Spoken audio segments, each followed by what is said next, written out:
Боловсролын сайд Наранбаяр өөрийн хүсэлтээр үүрэгт ажилласаа чөлөөлөгдөх хүсэлт гаргажээ. Ямар нэгэн дарамт шалгалт байхгүй. Хувийн шалтгаанаар өргөдлөө өгсөн гэж тэрээр ярьсан байна. Хэрвээ тэрээр өөрөө хүсэж буй бол түүний оронд хүн намаасаа дахин өөр сайд томилох хүсэлт гаргах хэсгийг намын зөвлөл хуралдаж шийдэх юм байна.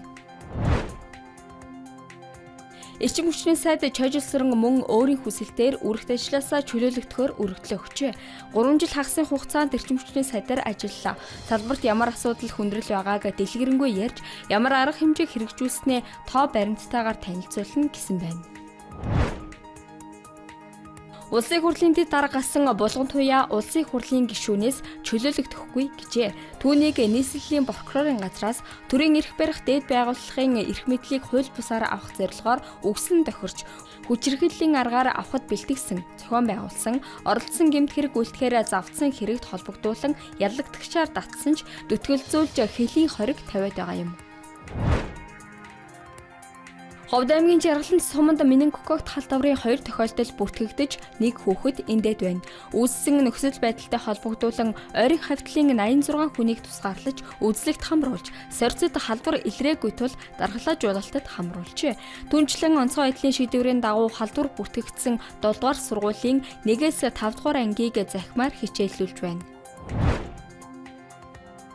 Өнгөрсөн амралтын өдөр болсон Улс аймгийн Алдарч цолтой 128 залуу бүхийн барилдааныг Баянгол дүүргэх сэтгэмж зохицолбор сургуулийн 150 сурагч үндэсний хувцас өмсөн ирж үн төлбөргүй үзжээ.